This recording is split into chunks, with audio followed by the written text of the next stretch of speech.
আমরা গ্রামে গ্রামে কিন্তু কীর্তন শুনছি, এখন কিন্তু পাড়ায় পাড়ায় মহল্লায় মহল্লায় কীর্তন, প্রতিযোগিতার স্বরূপে কীর্তন হচ্ছে। কে কত ভালো দল আনতে পারবে, কোথায় বেশি লোক হবে, এরকম প্রতিযোগিতার স্বরূপে কীর্তন চলছে। কিন্তু কীর্তন শুনে যায়, কীর্তন করে যায়, আচরণ পরিবর্তন হয় না। তাহলে কীর্তন শুনে লাভ কি? রাধে রাধে, হরি বল। কীর্তন শুনে লাভ হলো, এই জন্য দেখবেন মা, পশু আর মানুষের মধ্যে কিন্তু পার্থক্য আছে। পশু খায়, মানুষও খায়, পশুও ঘুমায়, মানুষও ঘুমায়। দেখবেন পশুর 4টা গুণ আছে: আহার, নিদ্রা, ভয়, মৈথুন। পশু আহার করে, নিদ্রা ঘুমায়, ভয় আবেগ কাজ করে, মৈথুন জীব সৃষ্টি করে।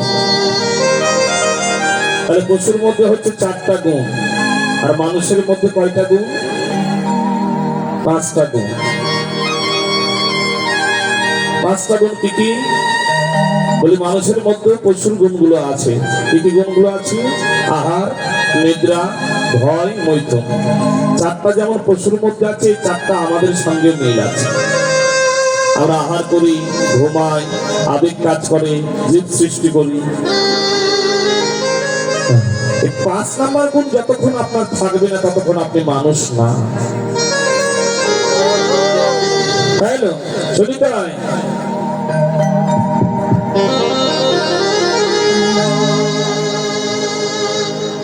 তাহলে 5 নাম্বার গুণ আপনি যতক্ষণ থাকবে না, ততক্ষণ আপনি মানুষ না।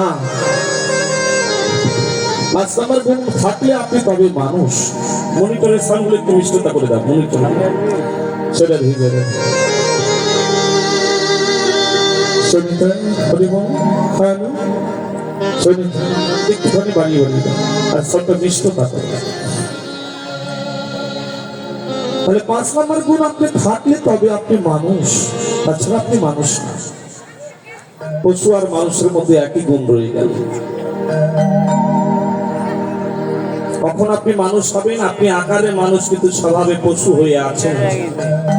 পশুও খাচ্ছে, মানুষও খাচ্ছে, পশুও ঘুমাচ্ছে, মানুষও ঘুমাচ্ছে। পশু জীব সৃষ্টি করছে, মানুষও জীব সৃষ্টি করছে। তাহলে পার্থক্য কোথায়? বলে 5 নাম্বার গুণ যাবে থাকবে।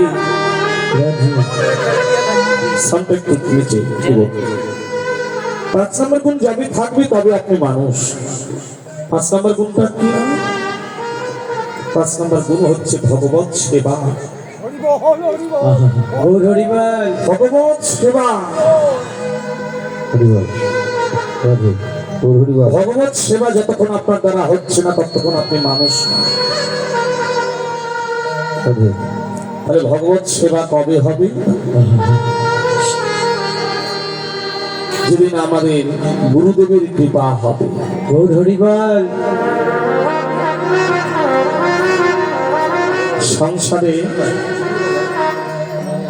সংসারে কয় প্রকার গুরু আছে? 3 প্রকার গুরু। এক হচ্ছে পরম গুরু, 2 হচ্ছে নৈতিক গুরু, 3 হচ্ছে আধ্যাত্মিক গুরু। পরম গুরু কারা? এই যে ইয়াং জেনারেশন দাদা ভাইদের বলছি, দিদি ভাইদের বলছি, সবাই একটু লক্ষ্য করুন। সবার উদ্দেশ্যে কথাগুলো হচ্ছে। পরম গুরু কারা? নাকি ঘরের পিতা মাতা। হ্যালো, সাউন্ডটা ঠাস ঠাস করছে, বারবার কতবার সাউন্ডের দিকে তাকাবো, বিরক্ত আসছে।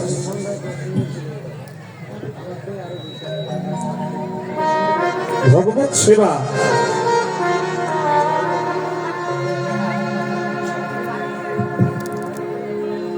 তাহলে পরম গুরু কারা? নাকি ঘরের পিতা মাতা। যারা ভগবান পরম গুরু পিতা মাতাকে চিনল না, তারা ভগবানকে কি করে চিনবে? হ্যালো, ঘরের বাবা মা খেলো কি খেলো না, কোথায় থাকলো কোথায় ঘুমালো সেদিকে লক্ষ্য হলো না। পথের গুরু ধরে আমরা ভগবানকে খুঁজে বেড়াচ্ছি। জেনে রাখো, যারা বাবা মাকে কাঁদায়, যারা বাবা মাকে কষ্ট দেয়, তারা জীবনে কোনোদিন সুখী হতে পারে না।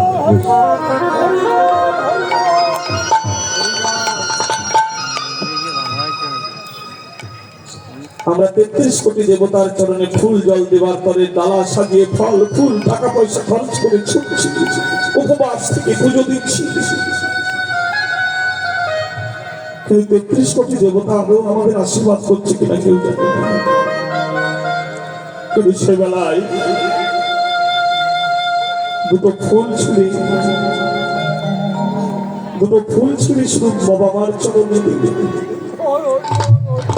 বাবা মার চরণে দিয়ে একটু প্রণাম করবে। মায়ের চোখের জল ধরে রাখতে পারবে না, সন্তানের মাথায় হাত দিয়ে আশীর্বাদ করবে, খোকা তুই ভালো থাক,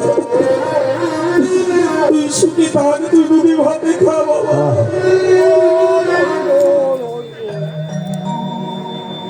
এই হলো বাবা মা। সন্তান বাইরে থাকলে বাবা মার মন কাঁদে, কখন ছেলেটার বদল দেখবো, কখন ঘরে আসবে। এই অনুভবটা কবে আপনার হবে? বলে বাবা মার যে ভালোবাসা কবে বুঝবে? সেদিন বুঝবে যেদিন নিজে কোন সন্তানের পিতা মাতা হতে পারে।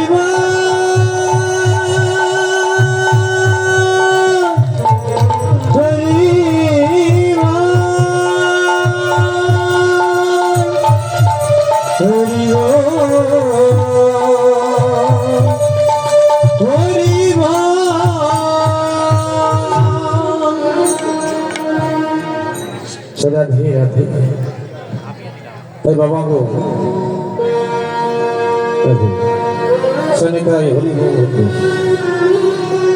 বাবা মাকে যারা ভালোবাসছো না তারা একটু শুনে যাও। বাবা মাকে যারা ভালোবাসে না তারা হাজার ভগবানের সেবা করলে কোনোদিন ভগবানের কৃপা লাভ হবে না। আর যারা শ্বশুর শাশুড়িকে অসম্মান করছো, জেনে রেখো তুমি একদিন শাশুড়ি হবে, তুমি একদিন শ্বশুর হবে।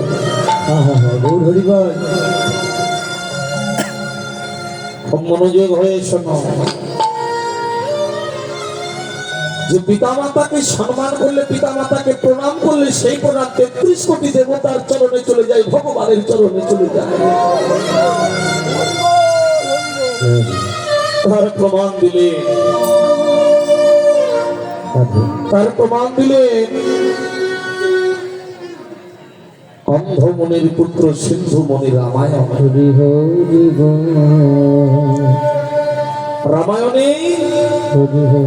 অন্ধমনির পুত্র সিন্ধু মনি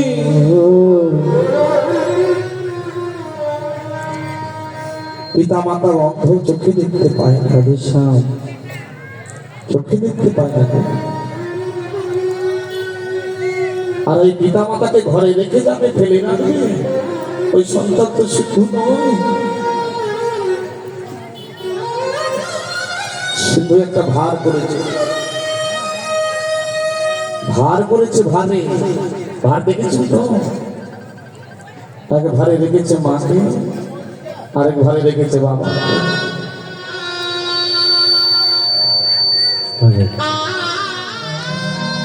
ভারে করে বাবা মাকে নিয়ে ঘুরে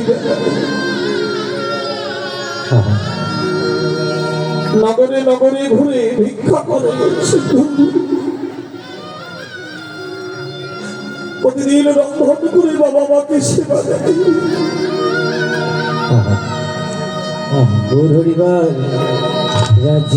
বাবা মাকে সেবা দিয়ে যদি বাঁচে তবে খায়, আর যদি থাকে না সেদিন জল খেয়ে সিন্ধু উপবাসে যায়। ঘরে ঘরে সবাই সন্ধ্যেবেলায় আরতি করে ভগবানের, আর সিন্ধু বাবা মায়ের চরণটাই হেলে ধরে নয়নের জল অর্পণ করে দিয়ে কাঁদে, চরণটা ধুই দেয়।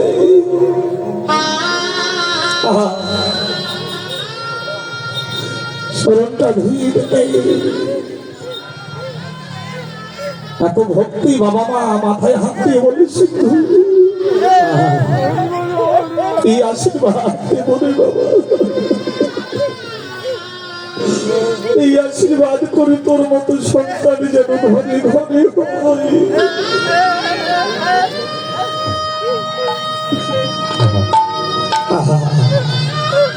পিতা মাতার চরণ হৃদয়ে ধরে নয়ন জল ছেড়ে দিয়ে সিন্ধু কাঁদে। ভগবান থামতে পারে না গো। বৈকুণ্ঠ বিহারী নারায়ণ পুষ্পরাগ নিয়ে ছুটেছে।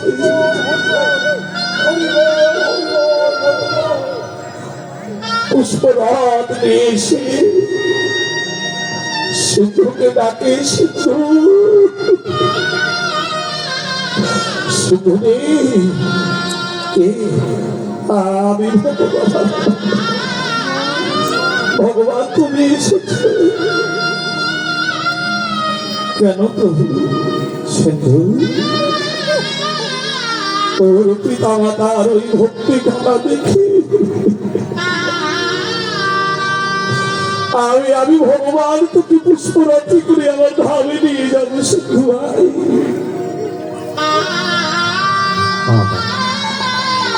সিন্ধু নয়নের জল ছেড়ে দিল, জল ছেড়ে দিল। এক হাতে মায়ের চরণ আর এক হাতে বাবার চরণ জড়িয়ে ধরেছে।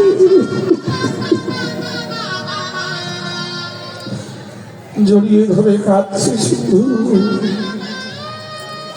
ওগো ভগবান,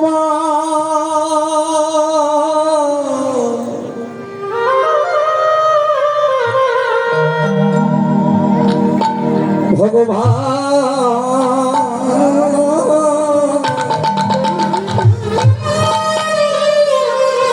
আমি তোমার রথে করে যাব না গো, যাব না গো। তুমি আমায় কৃপা করে ক্ষমা করো।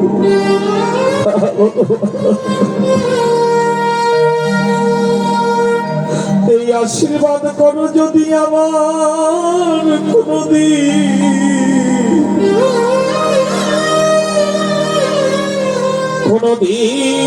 আমার পরজন্ম সেই জন্মে সিন্ধু তোর মতো সন্তান যদি ঘরে ঘরে হতো, পিতা মাতাকে কোনোদিন পথে পথে কাঁদতে হতো না।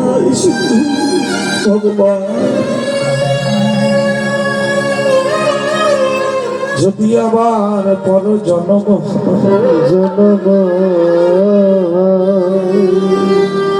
আশীর্বাদ করে যা, আমার বাবা মাকে ছেড়ে যেতে পারবো না। যেন এমন করে পিতা মাতা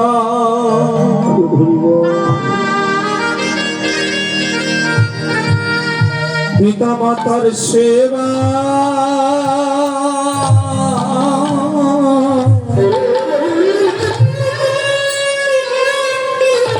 তবে আমি করিতে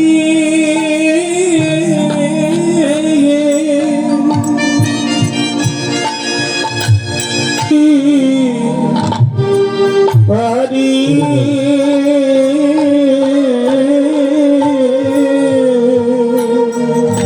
আমি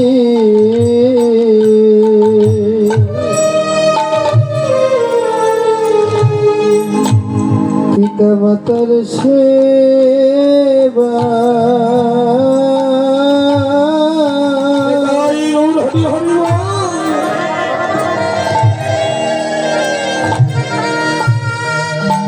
করে করিতে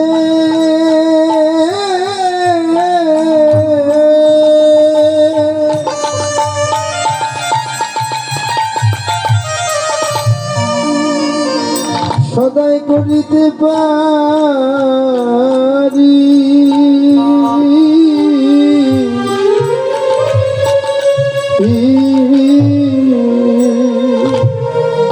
তুমি যে কুলে জানো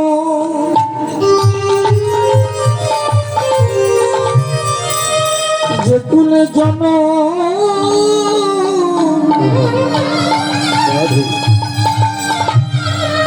দাও না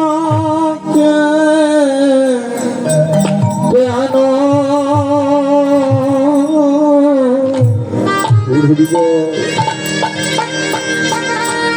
আমি যেন পিতা মাতার সেবা সিন্ধু সিন্ধু রে আমি যে তোকে নিতে এসেছি সিন্ধু তাই তোকে না নিয়ে তো আমি যাব না তবে শুধু দশরথের হাতে তোর প্রাণ যাবে জেনে রাখ তোর মতো সুসন্তানের জন্ম যে ঘরে হয়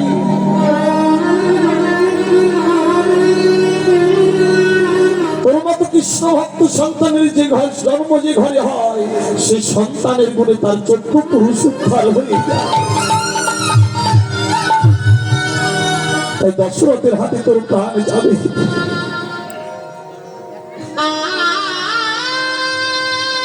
সেই সংবাদটা যখন তোর পিতা মাতা পাবে শোনা মাত্র তারাও প্রাণ হারাবে আমি আগে তোকে দেখবে আর তোর ভক্তির গুণে তোর পিতা মাতাকে সঙ্গে করে আমার ভগবত হবে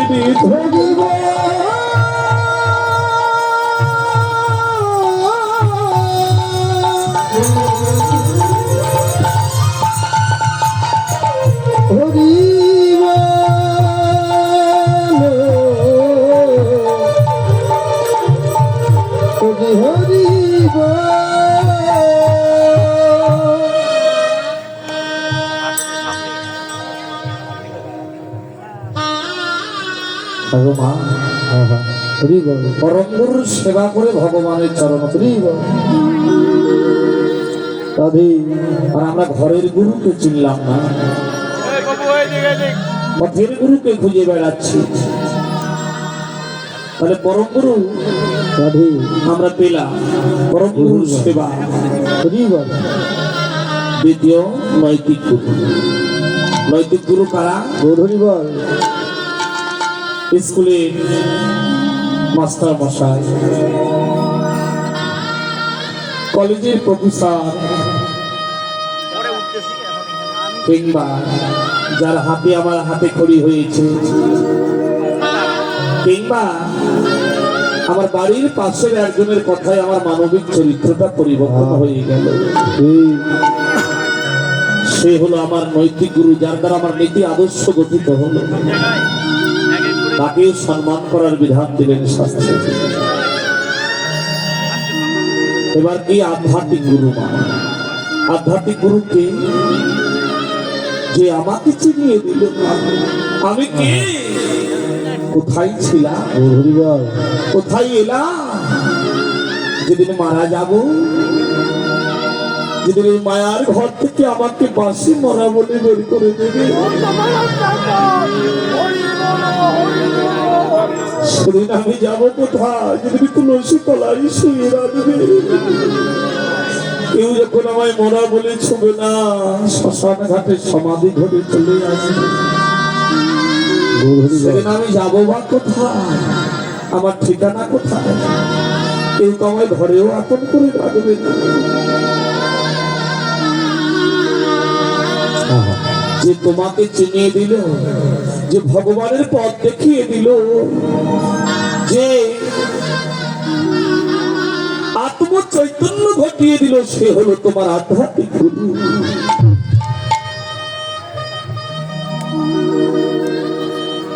সেই গুরুকে সেবা করার বিধান দিলে যে ভগবানের পথ দেখিয়ে দেয় চিনিয়ে দেয় নিজেকে সে রাধে রাধে দাদা মাগো কৃষ্ণ কৃপা জগৎময় গুরু কৃপা কোন ভাগ্যবান ভাগ্যবতী হয় গুরু শুধু ধরলে হয় গুরুকে ভজনও করতে হয় একবার মন্ত্র নিলাম, সেই সার গুরু আজ্ঞা পালন করলাম না, ভগবানের সেবা করলাম না, কোনো লাভ হতো না। শাস্ত্র দেখো, তৎকালীন বৃন্দাবনে তিনজন প্রসিদ্ধ মহাত্মা ছিলেন। আমি একটু আলোচনা করবো, যাদের নাম করলে আপনার কৃপা হয়ে যাবে। প্রতিদিনের তিন ব্যক্তি, তিন সিদ্ধ মহাত্মার নাম করেন। কে নাকি? এক হলো কাটিয়া বাবা রামদাস, রামদাস কাটিয়া বাবা। দুই হচ্ছে পাহাড়ি বাবা, তিন হচ্ছে জটাই বাবা। খুব মনোযোগ হয়ে শোনা। আমরা আলোচনা করব রামদাস কাটিয়া বাবাকে। রামদাস কাটিয়া বাবা, যিনি ছিলেন বৃন্দাবনের একজন প্রসিদ্ধ মহাত্মা, যে বাতাসের মাধ্যমে চলাচল করতে পারতেন।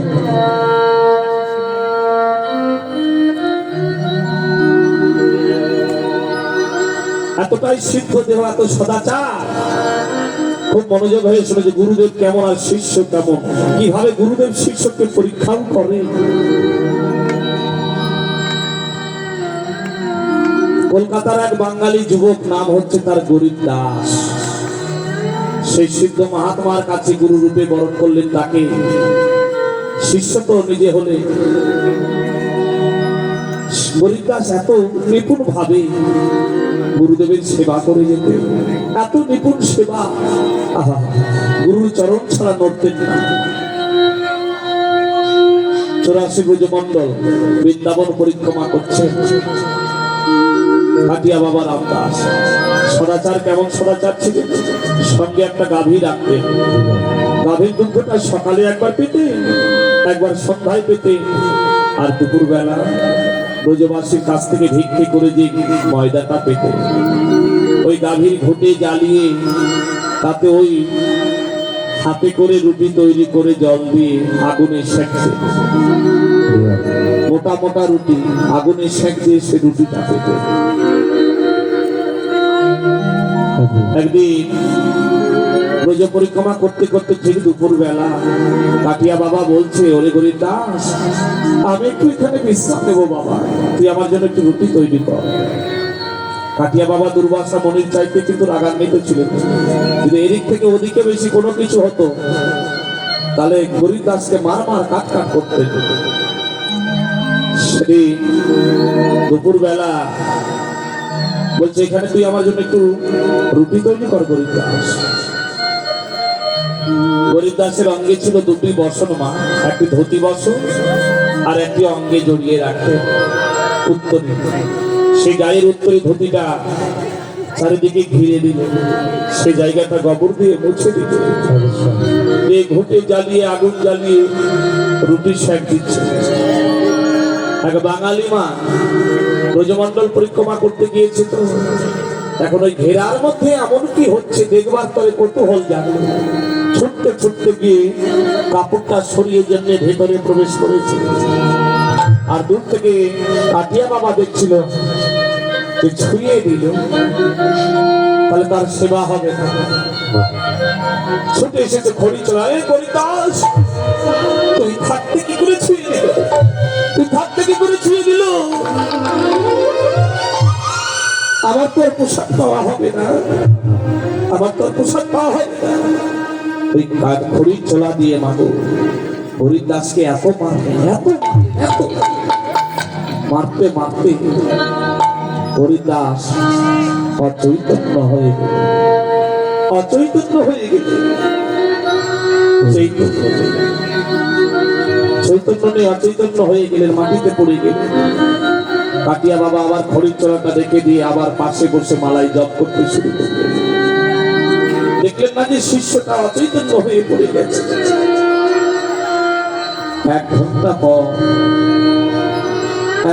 পর চেতনা পেয়ে গরিব দাসের দেখুন ভক্তি, অন্য কেউ থাকলে চলে যেত রাগ করে।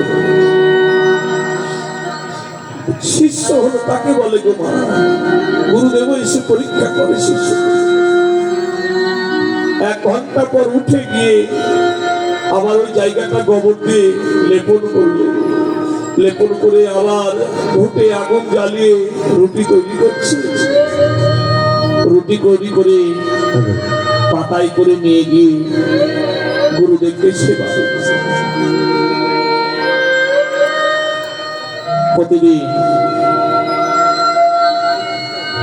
প্রতিদিন গুরুদেব পাতে যে রেখে দিতেন সেইটুকু সেবা নিতেন গরিব দাস। কিন্তু আজকে বাবা সবগুলো রুটি খেতে খেতে খেয়ে একটুখানিও রেখে দিলেন না গুরুদেব গরিব দাসের কাছে। আর গরিব দাস গুরুদেবের প্রসাদ ছাড়া ভিন্ন কোনো কিছু খেতেন না। সব রুটি খেয়ে ফেললো, কাটিয়া বাবা শুয়ে পড়লো। আর ব্রজ পরিক্রমা করতেন তো পা গুলো ফেটে ফেটে যেত। তাই গরিব দাস ব্রজবাসীর কাছ থেকে ঘি ভিক্ষে করে নিয়ে আসতো, আর ওই ঘি দিয়ে গুরুদেবের চরণটা মালিশ করে দিত। আজকে ঘি এনে গুরুদেবের চরণটা মালিশ করছে, আর নয়নের জল দপ্তর করে গুরুদেবের চরণে ফেলছে। হাত দিয়ে যতবার মালিশ করতে যায় চোখের জল গুরুদেবের চরণে গিয়ে পড়ছে। হাতিয়া বাবা উঠে বলছে, হ্যাঁ রে কাঁদছিস কেন? আজকে খুব মেরেছি তাই কাঁদছিস? গুরুদেব আজকে মেরেছো বলে কাঁদছি না। তাহলে কাঁদছিস কেন? গুরুদেব কাঁদছিস কেন? রুটি খেতে দেয়নি তাই কাঁদছিস? না গুরুদেব খেতে দাওনি তাও কাঁদছি। তাহলে কাঁদছিস কেন ভাই বল? গুরুদেব আজকে আমি 1 ঘন্টা চৈতন্য হয়ে পড়েছিলাম, আর 1 ঘন্টা রুটি তৈরি করতে দেরি হয়েছে। এই 2 ঘন্টা তুমি অনাহারে বসেছিলে, তাই তোমার তরে আমি কাঁদছি গুরুদেব।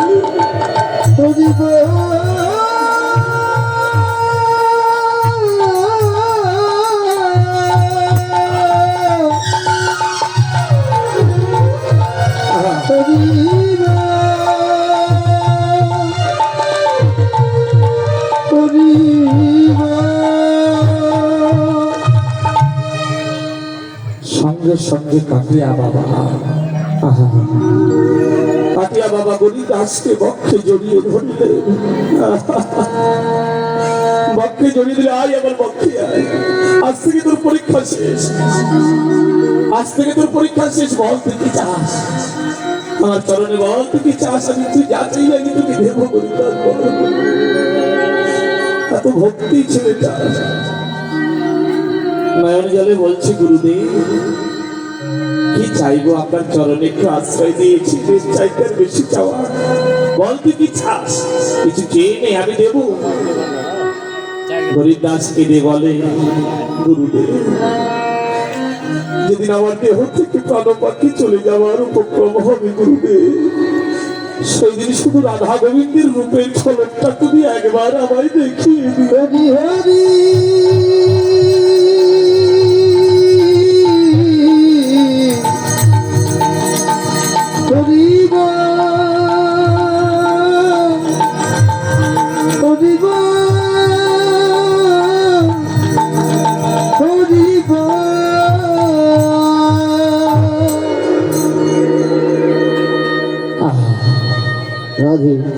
দেখতে দেখতে কতদিন পেরিয়ে গেল।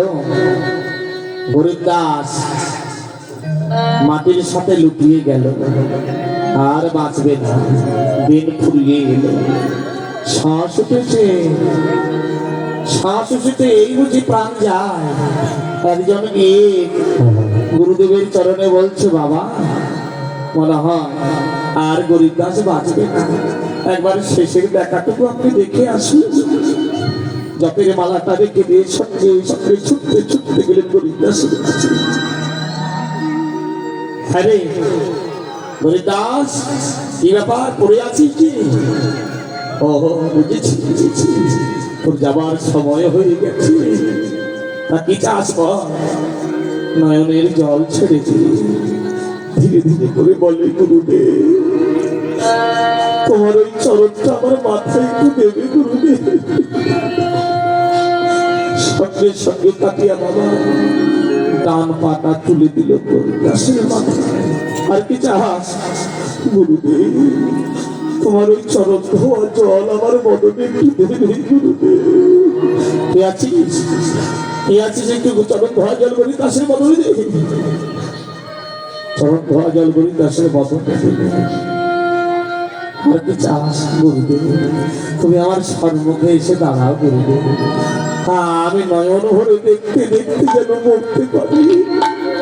ও তুই তো ভুলে গেছিস যে শেষের দিনে রাধা গোবিন্দের রূপের ঝলকটা তুই একবার দেখতে চেয়েছিলি। ওই যে দেখ দেখ দাঁড়িয়ে আছে রাধা গোবিন্দ, দেখ হরি দাস তাকিয়ে দেখে অষ্ট সখী পরিবেশটা হয়ে রাধা গোবিন্দ যুগল হয়ে দাঁড়িয়ে আছে। নয়ন ভরে দেখছে, চোখের জল ছটছট করে ফিরছে। গুরুদেব ওই যে সখীরা আমায় ডাকছে গুরুদেব, নিত্যলীলায় ডাকছে গুরুদেব, বিদায় দাও, ওইবারে বিদায় দাও, আমাকে যে যেতে হবে গুরুদেব, বিদায় দাও।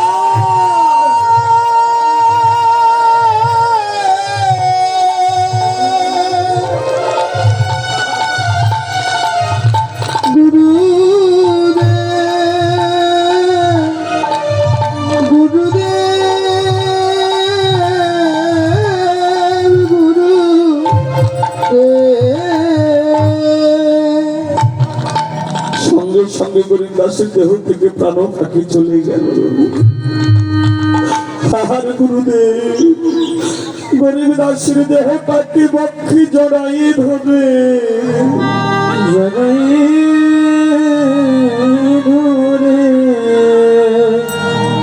নয়নের জল ছেড়ে দিয়ে বলে, ওরে গরিব দাস, জীবনের বেলা তো সবার একদিন ডুববে, এই জগৎ ছেড়ে সবাইকে একদিন যেতে হবে, যেতে হবে।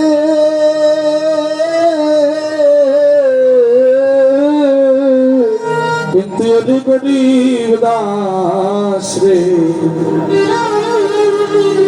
তোর মতো ভাগ্য কয়জনার হয়, তোর মতো ভাগ্য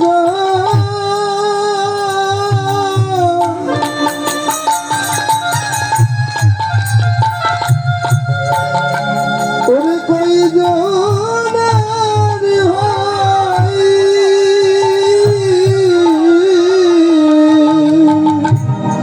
তোর মতো ভাগ্য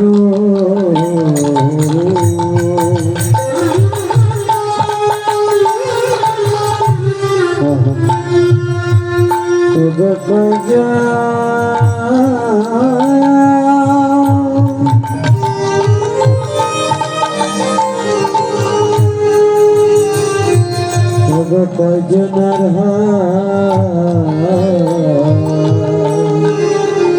কেমন গুরু চরণে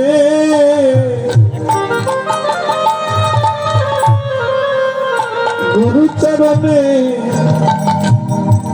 মতি রাখা,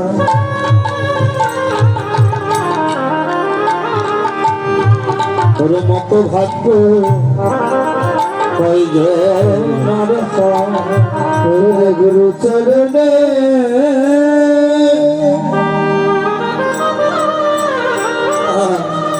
গুরু চরণে হরি হরি মতি রাখা,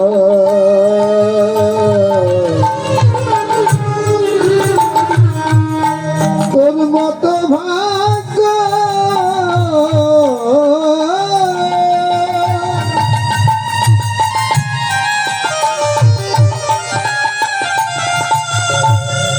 কয়জনার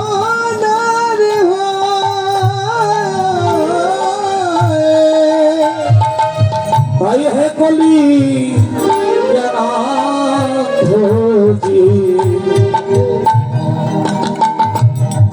তোমরা মান অভিমান আত্ম অহংকার ভুলে আপনায় আপনি গুরু চরণে দেহ মন প্রাণ সমর্পিত করে বলো হে গুরুদেব, সেদিন যদি বলতে নাই বাপন, সেদিন যদি তোমার চরণে জানাতে নাই বাপন, তাই আগে হইতে দেহ ভার তুমি গ্রহণ করো। দেহ ভার তুমি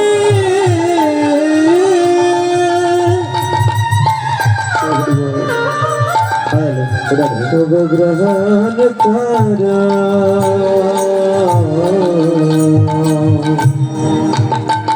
সেদিন কৃপা করে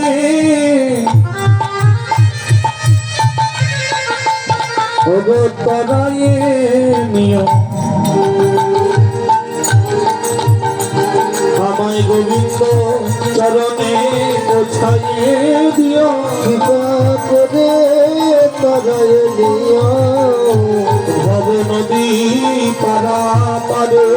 কৃপা করে তরায়ে নিও ভব নদী পারা পারে। সেদিন কৃপা করে তরায়ে নিও নদী পারা পারে। কৃপা করে তরায়ে নিও। হরে কৃষ্ণ হরি বলে কৃপা করে তরায়ে নিও। হরে কৃষ্ণ হরি বলে কৃপা করে তরায়ে নিও। হরে কৃষ্ণ হরি বলে ভব নদী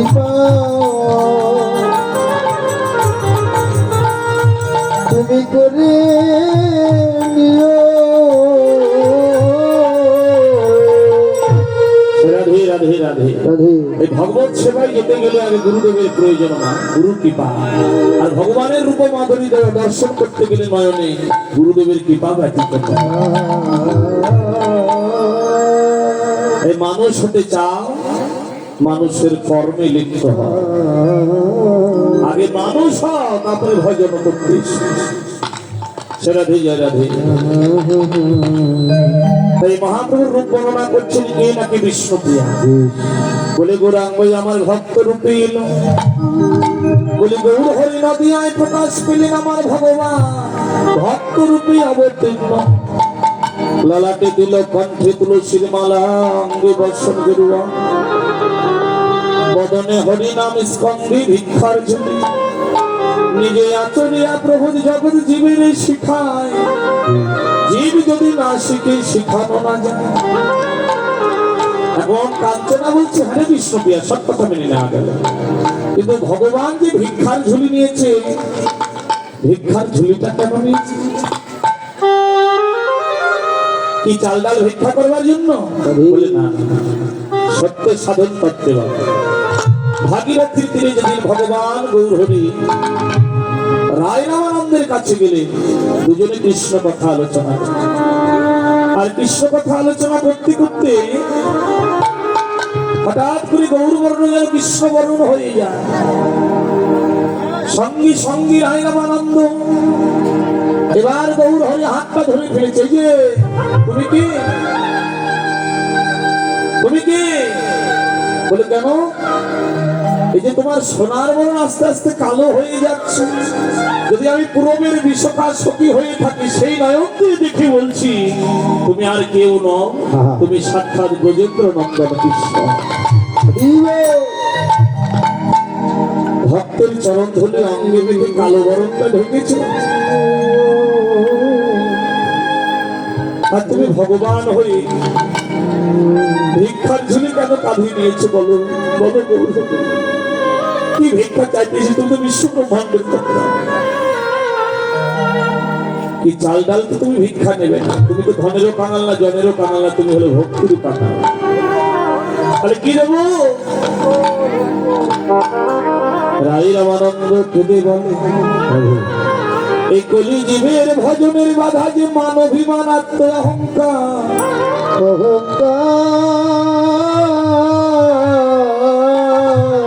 আমি সকালে আলোচনা করেছি মাগো, যে আমাদের চার প্রকার অহংকার আছে। জাত অহংকার, ঐশ্বর্যের অহংকার, বিদ্যার অহংকার, আর রূপের অহংকার।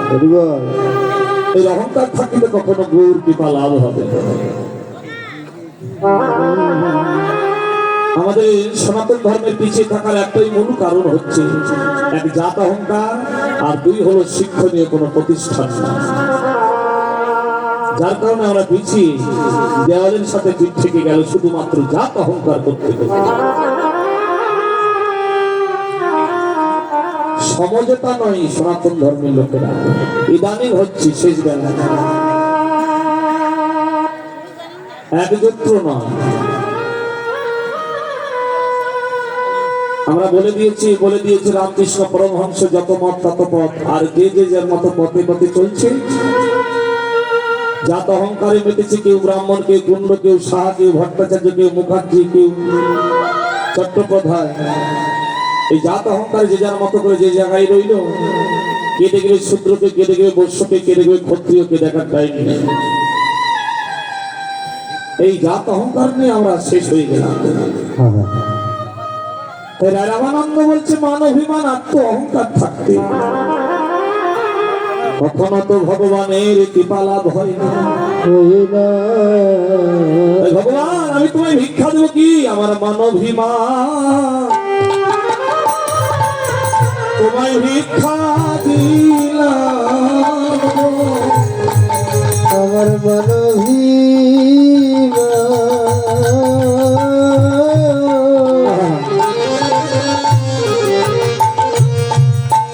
তোমায় ভিক্ষা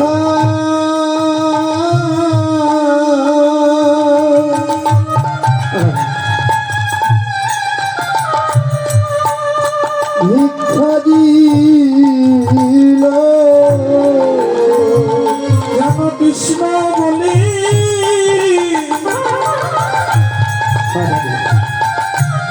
কৃষ্ণ বলে কাঁদিতে পারি গো। ও যে ভক্তের চরণ জনাই ধরে কৃষ্ণ বলে কাঁদিতে পারি, ভক্তের চরণ ধরে কৃষ্ণ বলে কাঁদিতে পারি, ভক্তের চরণ বলে কাঁদিতে পারি, কৃষ্ণ বলে কাঁদিতে পারি, দেহের মানবীমান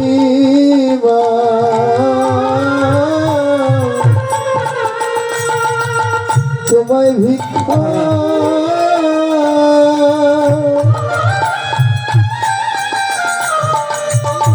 ভিক্ষা দিল কত চাঁদনি নারিয়া কত চাঁদনিয়া নিরমল বিধি। কত চাঁদ নাকি গগনে একটি মাত্র চাঁদ, আর আমার গৌরঙ্গে কয়টা চাঁদ মা? নাকি চাঁদ গুলো নব রূপে উদয় হয়েছে। কি রূপে? 24.5 সাধে উদয় হলো, 24 সাদের উদয় হলো, 24 সাধে উদয় হলো। এই দেখেছে সেই ভুলেছে, 24 সাধে উদয় হলো। যে দেখেছে সেই ভুলেছে, 24 সাদের উদয় হলো। কয়টা চাঁদ? নাকি গগনে একটি চাঁদ, আর আমার গৌরঙ্গে চাঁদগুলো নব রূপে উদয় হয়েছে। তাহলে হাতে কয়টি নব? 10টি, চরণে 10টি, 10 10 কত হলো? 20টি, মুখমণ্ডল 21টি, দুইটি নয়ন 22 23, দন্ত 24, আর তিলকের মাঝে ছোট্ট একটা বিন্দু দিয়েছেন মা সতী দেবী। কয়টা হলো? সতী দেবী ছোট্ট একটা বিন্দু দিয়েছে, যার নাম হচ্ছে অলকা বিন্দু অভয় চক্র। তাহলে চরণে 10, হাতে 10, মুখমণ্ডল 21, দুটি নয়ন 22 23, দন্ত 24, আর তিলকের মাঝে একটা ছোট্ট বিন্দু, যা হলো অলকা বিন্দু অভয় চক্র। তাহলে কত হলো? 24.5 স্বাধীন উদয় হলো, 24 সাদের উদয় হলো। এই দেখেছি সেই ভুলেছি, 24.5 স্বাধীন উদয় হলো। যে দেখেছে সেই হলেছে, 24 সাদের উদয় হলো। কত চাঁদনি নারিয়া নিরমল বিধি, কত চাঁদনি নারিয়া নিরমল বিধি, বিধি দেখে নাই দেখে না, বিধি দেখে নাই দেখে না, বলে দেখিলে পদে ছাড়তো না গো, দেখে নাই দেখে না। ওই না দেখলে পরে ছাড়তো না গো, দেখে নাই দেখে না। কত সাধনে গারিয়া নিরবল বিধি, কত সাধনে গারিয়া নিরবল বিধি। কাঞ্চনাবান সখীগণ বলছে, আর কি দেখেছিস বল না? দেখলাম উগাদি ওই সুভাষ,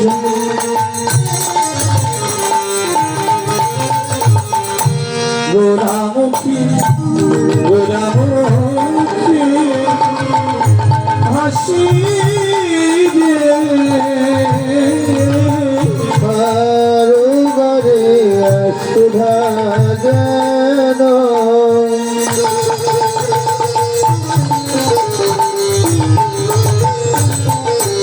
উগারে সুধা যেন গোরা মুখের হাসি রে।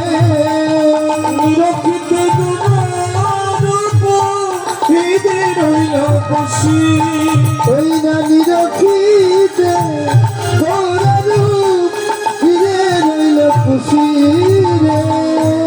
উগাদি ওই সুধা যেন গোরামুখী হাসি। উগারে সুধা যেন গোরা মুখে হাসি রে। বলে হাসি নয় হাসি নয়, হাসি নয় হাসি নয়, তবে কৃষ্ণ প্রেমে হাসি হবে। হাসি নয় হাসি নয়, বলি কৃষ্ণ প্রেমের ফাঁসি হবে।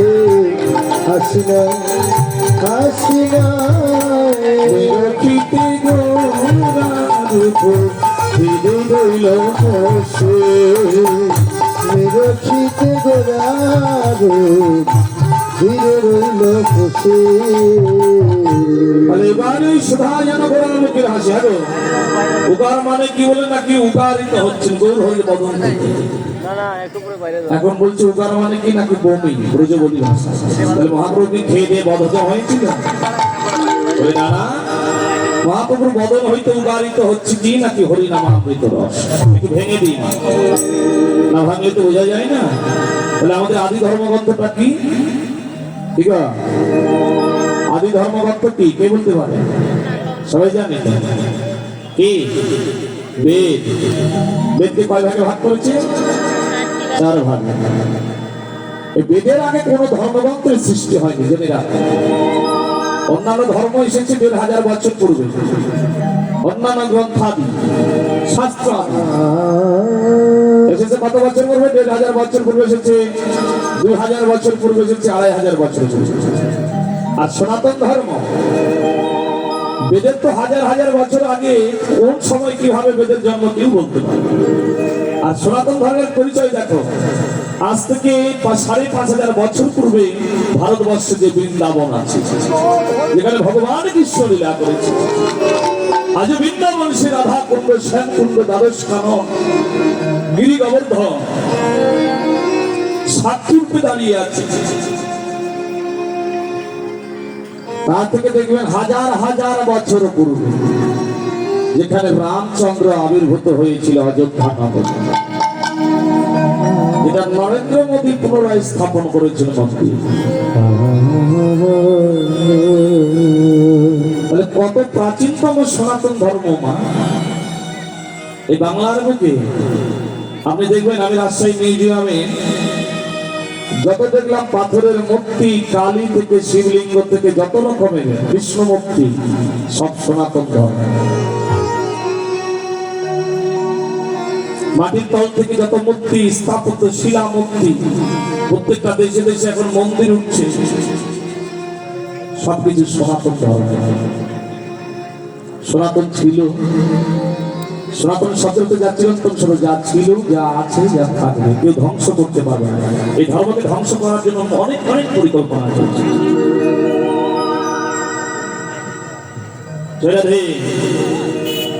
কিন্তু বিশ্ব জেগেছে মা সনাতন ধর্মে। এই দেশে নয় চাপা লাগা, বিশ্ব জেগেছে সনাতন ধর্মে। প্রত্যেকটা দেশে সনাতন ধর্ম নিয়ে রিসার্চ হচ্ছে। সনাতন ধর্ম নিয়ে রিসার্চ যে প্রাচীনতম ধর্ম, যে বৃহতে আগে যদি কোনো ধর্ম বলে থাকে সেটা হলো সনাতন। তাই সনাতন ধর্মে জন্মগ্রহণ করেছেন আপনি, আপনি নিজেকে বলুন আপনি গর্বিত হিন্দু। আমি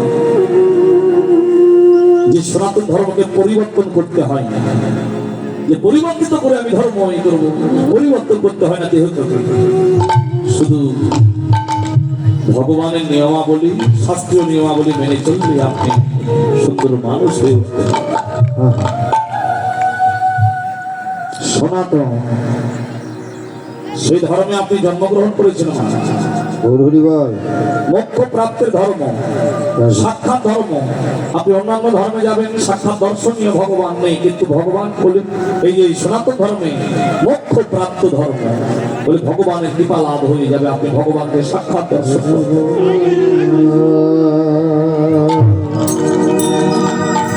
অন্যান্য ধর্মে কোটি জন্ম সাধনা করে ভগবানকে দেখতে পাবেন, আর আপনি সনাতন ধর্মে জন্মে ভগবানকে সাক্ষাৎ দর্শন করতে পারবেন। আর ভগবান গীতায় লিখেছেন কি, একটা শ্লোক আছে না, তবু আমরা বিশ্বাসী নই। এই জন্য ছেলে মেয়েদের হাতে লেখাপড়া করেছে, অনেক টাকা পয়সা খরচ করে একটা করে গীতা তুলে দিন। বলি কেন তুলে দিবেন? তার দ্বারা কুলক্ষয় হবে না, সে ভগবানকে চেনবে, পিতা মাতাকে সম্মান করতে শিখেছে, সমাজকে সম্মান করতে শিখেছে,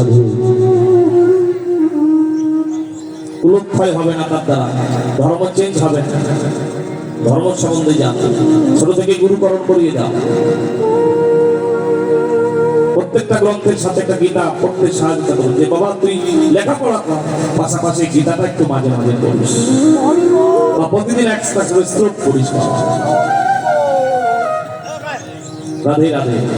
ওই যে যারা ধর্ম চেঞ্জ করেছে, জেনে রাখো সনাতন ধর্ম যারা চেঞ্জ করেছে, যারা পরিবর্তন করেছে, বা যাদের পরিবর্তন করবার জন্য ইচ্ছা জাগে, শুনে রাখো একটু উদাহরণ দিয়ে যায়।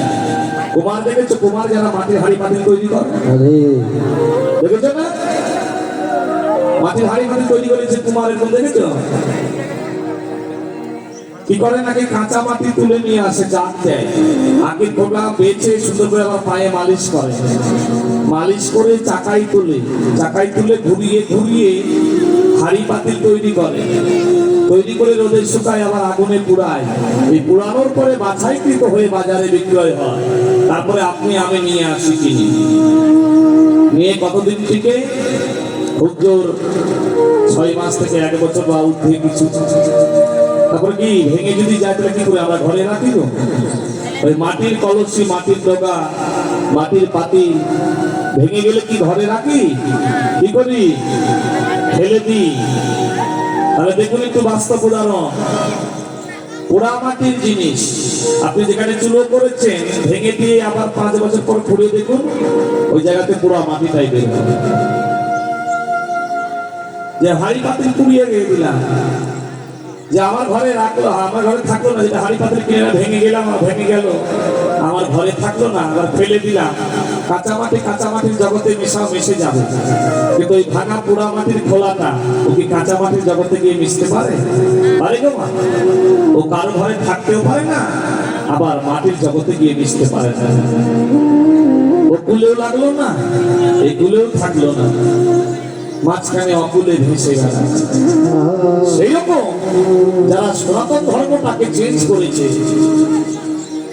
তারা কোনো কুলেও লাগে না, এই কুলেও থাকে না, ওই কুলেও লাগে না, অকুলে এদের ভেসে বেড়াতে হয়।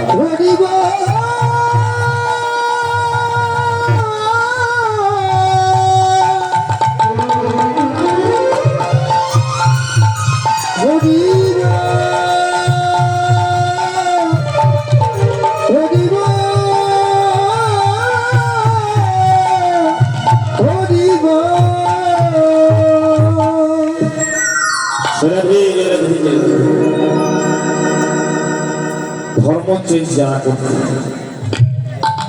তারা কোনো কুলে লাগে না। তাহলে শাস্ত্র অধ্যয়ন করুন, ভগবানকে জানেন। ভগবান গীতা একটা শ্লোক করেছে, মা সর্বধর্মান পরিত্যাজ্য মামেকং শরণং ব্রজ অহং তাং সর্বপাপ ভোমুক্ষু আমি মা সহ্য। বলে সর্বধর্মকে পরিত্যাগ করে আমার চরণে শরণাপন্ন হও, আমি তোমাদের মুক্তি প্রদান করব। এত বড় জিনিস শ্লোক, এত বড় কথা বলে গেলেন, তবু আমরা ভগবানের চরণে স্মরণ করছি। এই সময় হলে ভগবানের চরণে ভজন করবো, সময় হলে ওই সারাদিন চলে যায়, ভক্তি দেবার সময় নেই। যে সন্ধ্যাবেলায় দেবো, সন্ধ্যা চলে গেল কাজ করবে, রাত্রিবেলায় দেবো, ঘুম ধরে গেল খাওয়া দাওয়া করবে। তখন ভগবানকে ডাকবে গো। ভগবানকে ভক্তি, একটা ভক্তের ভক্তি নেবার জন্য সারাদিন ধরে অপেক্ষা। 84 লক্ষ জনই ভ্রমণ করে বইছ মানুষ জন্ম। এই মানব জন্মটাকে অবহেলায় হারিয়ে দিও না। এই জন্ম চলে গেলে আর পাবে না গো। কত সাধ করে মানব জন্ম পাওয়া যায়। 33 কোটি দেবতা কাঁদে এই মানব জন্ম পাওয়ার জন্য। যে দেবতাদের ভগবানের ধামে যাওয়ার কোনো অধিকার নেই, কিন্তু মানবের আছে। ভগবান যখন শুদ্ধ ভক্তকে রথে করে নিয়ে যায়, 33 কোটি দেবতাকে বলে, ওরে তোরা আমার ভক্তকে প্রণাম কর।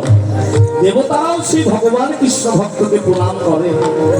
33 কোটি দেবতা কাঁদে মানব জন্ম পাওয়ার জন্য, হরি ভজনের জন্ম পাওয়ার জন্য।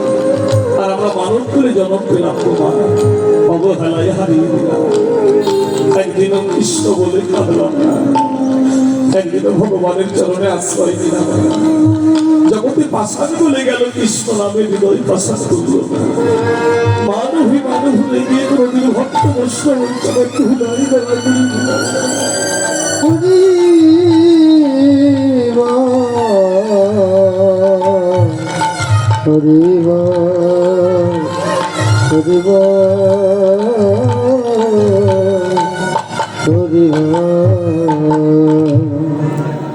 রাধে জয় রাধে জয় রাধে। তাই শাস্ত্র অধ্যয়ন করবে, বুঝতে পারবে নিজের ধর্ম। আমাদের আদি ধর্মগ্রন্থটা কি পাবে? মহাজন বললেন এই বেদটাকে বৃক্ষের সঙ্গে তুলনা। কোন বৃক্ষ? নাকি আম বৃক্ষ। সে আম বৃক্ষে একটা ফল ধরেছে, কি ফল? নাকি গীতা ফল। তাহলে আম ফল কি? আমরা যখন পেকে যায় তখন কি খাই? আটির চোচা খায়। আটিটা চোচাটাও ফেলে দিই, আটিটাও ফেলে দিই, খাই কোনটা? রস। দেখুন মহাপ্রভু কি করেছে? বেদটাকে করেছেন আম বৃক্ষের সাথে তুলনা। সে আম বৃক্ষের ফল বানিয়েছে গীতা ফল, আর সেই গীতা ফল থেকে রস নির্ধারিত করে নিয়ে আসলেন হরি নামামৃত রস।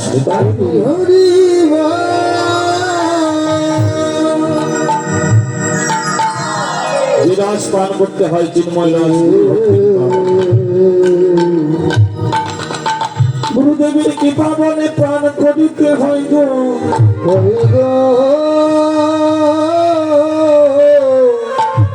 ইহা চিন্ময় রস, তোমার আধ্যাত্মিক আদি ভৌতিক আদি দৈবিকের পিতার জ্বালা থাকবে। যদি পান করিতে পারো, দিবানিশি হরি নামে কাঁদো, ঠাকুর বলে ডাকো। বলে সময় গেলে আর সময় পাবে না গো।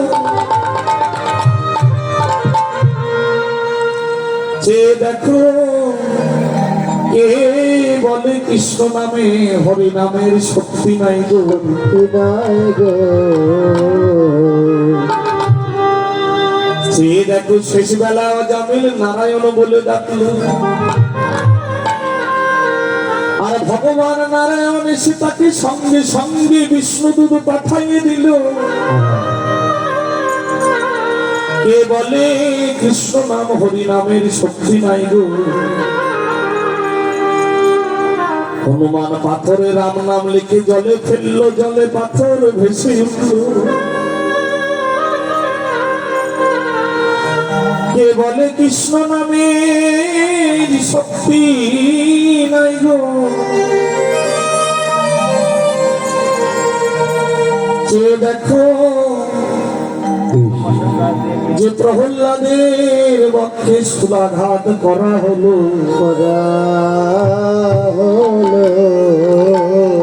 হরি নামের গুণে স্থূলার হৃদয়ে প্রবেশ করল না।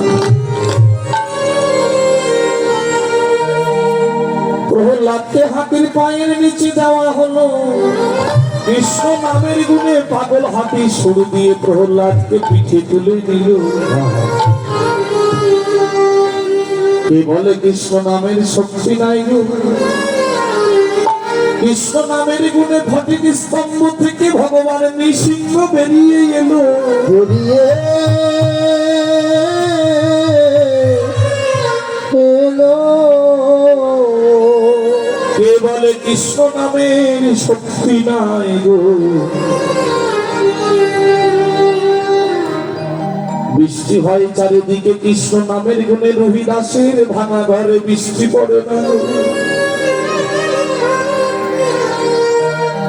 যে হরি নামে কৃষ্ণ নামে পাষাণ গলে গেল, যে হরি নামে কৃষ্ণ নামে জগায় মাথায় চাপা চাপে পাপি পাপি, চাপাল গোপাল উদ্ধার হয়ে গেল।